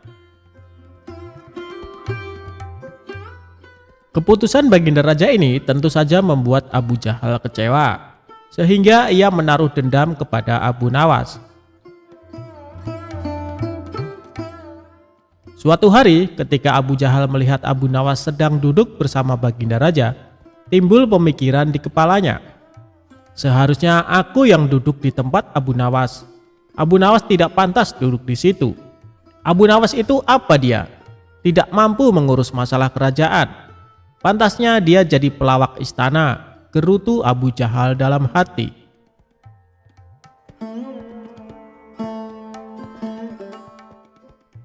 Merasa kecewa dengan keputusan Baginda Raja, Abu Jahal lalu menyampaikan keberatan. Pada suatu hari, saat Baginda Raja sedang duduk sendirian di singgasananya, Abu Jahal menghadap dan berkata, "Ampun Paduka yang mulia, hamba izin menghadap Baginda Raja." Baginda Raja terkejut melihat Abu Jahal yang tiba-tiba menghadapnya. "Ada apa Abu Jahal? Apa yang ingin kau sampaikan?" tanya Baginda Raja. "Ampun Paduka yang mulia, hamba rasa Abu Nawas tidak pantas menjabat sebagai penasehat istana. Karena menurut hamba, dia tidak tahu apa-apa soal negara. Abu Nawas itu apa keahliannya? Cuma melucu," tutur Abu Jahal. "Tapi bukankah Abu Nawas terkenal cerdas? Dia juga seorang yang jujur," ujar Baginda Raja. "Apakah Paduka sudah meragukan kejujuran saya?" tanya Abu Jahal. "Bukan seperti itu, kamu kan sudah menduduki jabatan menteri istana. Jadi wajar kalau Abu Nawas yang mengisi jabatan penasehat istana," jawab Baginda Raja. "Tapi hamba lebih berpengalaman Paduka yang mulia. Apalagi mengenai kenegaraan, hamba juga ahli berperang. Tubuh hamba kekar dan perkasa. Lalu hamba sudah lama berbakti kepada Baginda Raja. Hamba rasa hambalah yang lebih pantas menjadi penasehat istana," ucap Abu Jahal. Melihat ambisi Abu Jahal yang begitu besar ingin menjadi penasehat istana, Baginda Raja akhirnya membuat keputusan. Ia ingin mengadakan sayembara antara Abu Nawas dan Abu Jahal. Maka dipanggillah Abu Nawas untuk datang ke istana. Singkat cerita, Abu Nawas pun datang menghadap Baginda Raja.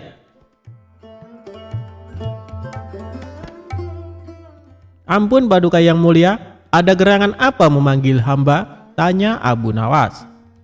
"Hei Abu Nawas, Abu Jahal sangat menginginkan jabatan penasehat istana. Dia minta supaya jabatanmu diganti olehnya. Tapi aku juga tidak mungkin memecatmu begitu saja. Biar adil, maka aku putuskan akan mengadakan sayembara untuk kalian berdua.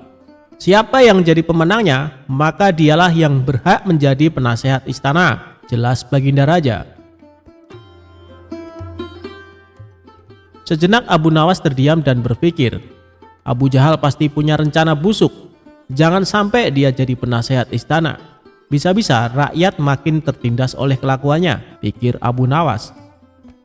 Ampun Paduka yang mulia, kalau boleh tahu sayembara apa yang hendak diberikan? Tanya Abu Nawas. Aku ingin masing-masing dari kalian membawakan 1 gentong air laut, tapi yang rasanya tawar, perintah Baginda Raja. Abu Nawas dan Abu Jahal langsung terkejut mendengar permintaan Baginda Raja yang aneh itu. Sekarang pulanglah kalian berdua dan besok kembali ke sini dengan membawa air laut yang rasanya tawar, kata Baginda Raja melanjutkan. Sesampainya di rumah, Abu Nawas terus memikirkan dan mencari tahu keberadaan laut yang airnya tawar. Mana ada air laut yang rasanya tawar? Orang secerdik apapun tidak akan bisa melakukannya, pikir Abu Nawas. Sementara itu Abu Jahal mulai berbuat curang. Ia memasukkan air sumur ke gentong untuk dibawanya ke istana. Baginda Raja pasti percaya meskipun aku berkata bohong, karena aku tahu aku adalah menterinya yang paling dipercaya, kata Abu Jahal dalam hati.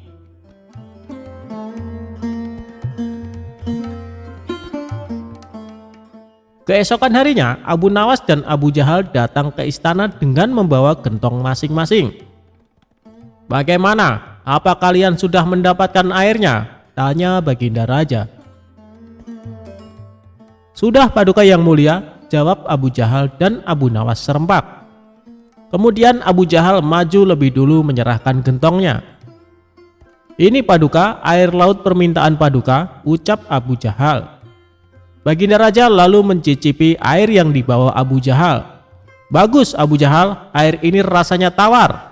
Tapi benarkah ini berasal dari laut? Tanya Baginda Raja. Benar sekali Paduka, hamba sengaja mengambilnya dari laut yang tidak diketahui oleh banyak orang, jawab Abu Jahal penuh percaya diri. Sekarang tibalah giliran Abu Nawas menyerahkan gentong miliknya. Ketika Baginda Raja mencicipi air yang ada di gentong Abu Nawas, ia pun langsung berkata, "Hei Abu Nawas, kenapa rasanya masih asin dan getir? Yang aku minta air laut rasa tawar," ucap Baginda Raja. Ampun Paduka yang mulia, tapi memang begitulah rasa air laut, balas Abu Nawas. Baiklah, karena lomba ini dimenangkan Abu Jahal, tentu dia yang akan menjadi penasehat istana, tutur Baginda Raja. Mendengar itu Abu Jahal sangat kegirangan, sudah tidak sabar ingin menduduki jabatan tersebut. Ternyata sangat mudah mengelabuhi Baginda Raja, pikir Abu Jahal.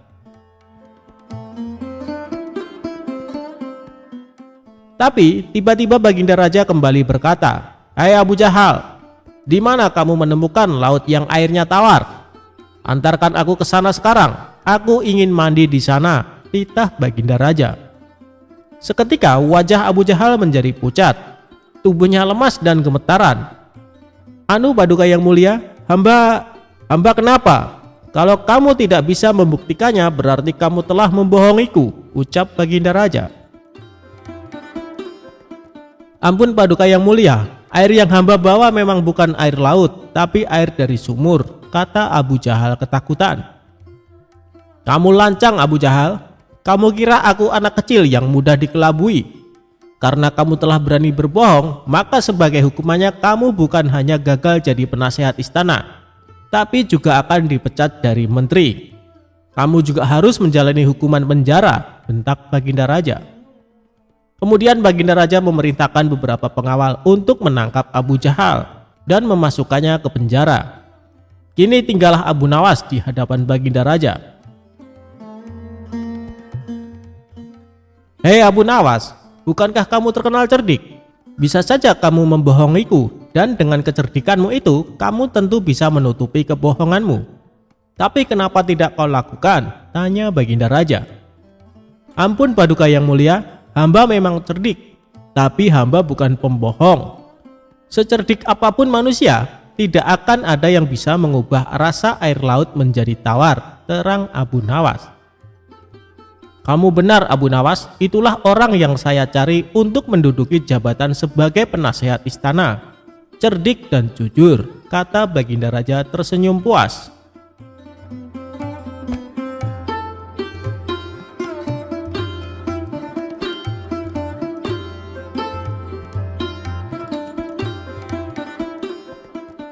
Cerita Abu Nawas dan Baginda Raja tersesat di hutan angker.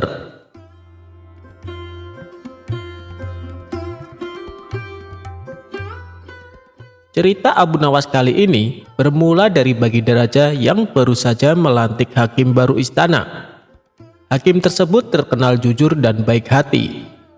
Baginda menyukai hakim baru itu karena gemar berburu di hutan layak dirinya. Di sela-sela waktu santai, Baginda Raja memanggil hakim baru tersebut untuk menghadapnya. "Bagaimana pekerjaanmu? Apakah ada kasus yang sulit diselesaikan?" tanya dia. "Alhamdulillah Paduka, semua pekerjaan masih bisa hamba atasi," jawab hakim tersebut. "Bagus, awas, jangan main-main dengan jabatanmu. Kalau kamu sampai ketahuan menerima sogokan, aku bukan hanya akan memecatmu, tapi juga akan memenjarakanmu," ancam Baginda Raja. "Jangan khawatir Paduka, hamba ini bukan tipe orang yang suka disogok. Hamba justru sangat membenci perbuatan itu. Hamba ini sudah kaya Paduka, buat apa menerima sogokan? Bukankah Paduka tahu sendiri, gaji sebagai hakim sepenuhnya hamba sumbangkan untuk fakir miskin," ujar hakim baru itu. "Baiklah, aku percaya. Oh iya, aku dengar kau gemar berburu di hutan. Bagaimana kalau besok kita berburu bersama-sama?" ajak Baginda Raja. "Dengan senang hati wahai Paduka yang mulia, hamba terima ajakan Paduka," balas hakim baru. "Baiklah, besok kita berangkat, tapi aku akan mengajak serta Abu Nawas," timpal Baginda Raja. Abu Nawas yang saat itu sedang cekcok dengan istrinya langsung menerima ajakan Baginda Raja. Dengan begitu, ia bisa menghindari kemarahan sang istri. Singkat cerita, Abu Nawas, hakim baru tersebut, dan Baginda Raja pergi meninggalkan istana. Ketiganya mulai perjalanan menuju hutan. "Abu Nawas, apa kamu punya saran? Hutan mana yang akan kita tuju?" tanya Baginda Raja. "Ada Paduka, hutan di seberang lautan. Di sana banyak hewan kijang, tapi hutan tersebut terkenal angker," jawab Abu Nawas. "Sama setan saja masa takut? Ayo kita ke sana," balas Baginda Raja. Ketiganya lalu menuju hutan yang terkenal angker. Saat akan memasuki hutan tersebut, Abu Nawas mulai merasakan hal mistis. "Paduka, apa Paduka yakin akan masuk ke dalamnya?" tanya Abu Nawas. Tidak berapa lama, tampak seekor kijang muncul di hadapan mereka. Baginda Raja dan hakim istana langsung mencabut anak panah dan membidiknya. Tapi sayang bidikan mereka meleset, sehingga membuat kijang tersebut berlari ke hutan. "Ayo kita kejar!" teriak Baginda Raja. Mereka pun mengikuti arah larinya kijang.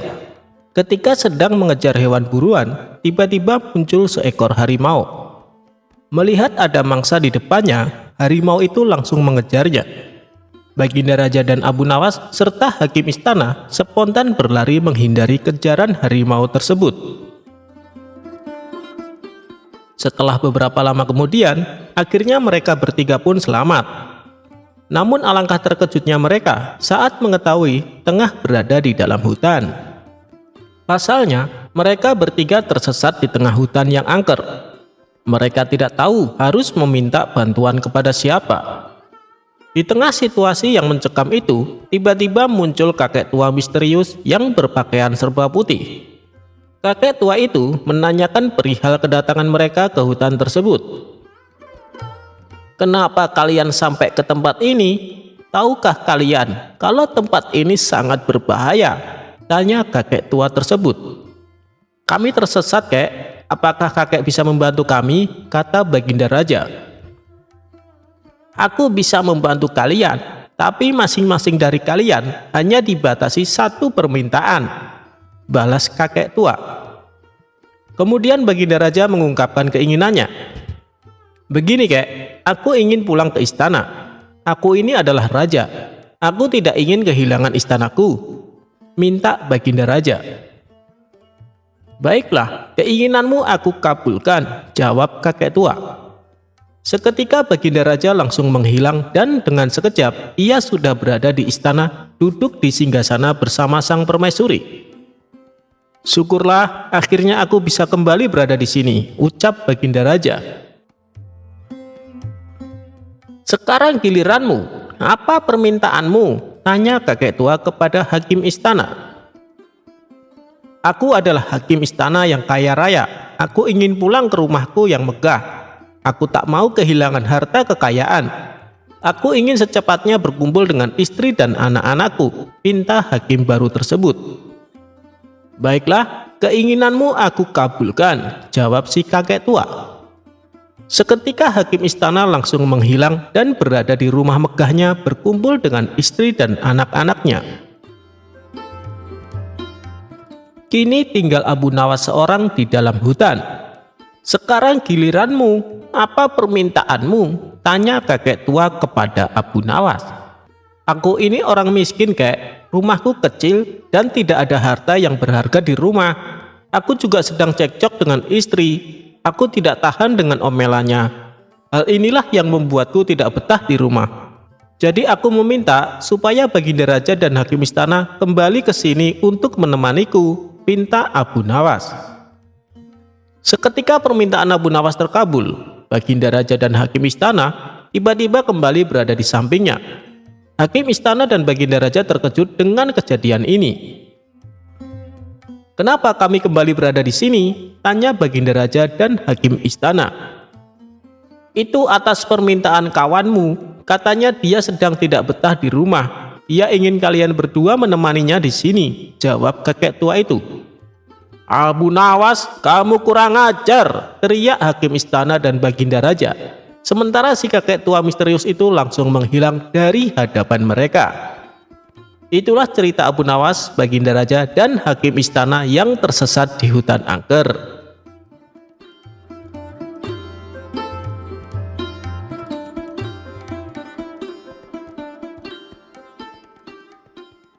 Bagi Abu Nawas, tidak perlu menjadi pintar untuk mendapatkan uang.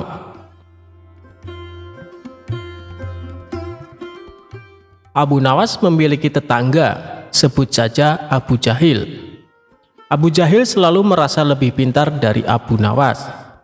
Tetapi Abu Nawas enggan meladeni ketika dia mengajak bermain tebak-tebakan karena tidak mau mempermalukannya. Suatu ketika, Abu Jahil tengah nongkrong di warung bersama beberapa orang. Dengan sesumbar Abu Jahil mengatakan bahwa Abu Nawas takut ketika diajak tebak-tebakan. Teman-teman Abu Jahil setengah tidak percaya, sebab mereka tahu kecerdikan Abu Nawas. Untuk membuktikan kecerdasannya, Abu Jahil mengajak teman-temannya bermain tebak-tebakan. Jika kalian tidak bisa menjawab tebakan saya, maka kalian kasih saya 5 dinar. Jika saya tidak bisa menjawab tebakan kalian, saya kasih kalian 50 dinar, kata Abu Jahil. Namun anehnya, semua tebakan yang dilontarkan oleh temannya bisa dijawab oleh Abu Jahil.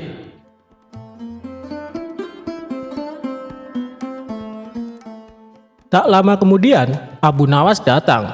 Seketika Abu Jahil menantangnya, tetapi Abu Nawas cuek saja dan duduk agak jauh sambil memesan segelas teh. Tuh kan, Abu Nawas takut meladenin saya karena dia takut kalah. Mungkin kecerdasannya sudah berkurang, kata Abu Jahil. Mendengar ucapan Abu Jahil, Abu Nawas merasa dilecehkan. Akhirnya, Abu Nawas mendekati Abu Jahil dan menerima tantangannya. Orang-orang yang ada di warung merasa akan ada tontonan gratis, dan mereka mengerumuni keduanya. Apa tantanganmu, wahai Abu Jahil? Kata Abu Nawas. Kita akan adu kecerdikan dengan bermain tebak-tebakan. Kali ini kamu pasti kalah, kata Abu Jahil. Lantas seperti apa peraturannya, wahai Abu Jahil? Tanya Abu Nawas. Jika kamu tidak bisa menjawab tebakan saya, maka kasih saya 5 dinar. Jika saya tidak bisa menjawab tebakanmu, saya kasih kamu 50 dinar, kata Abu Jahil.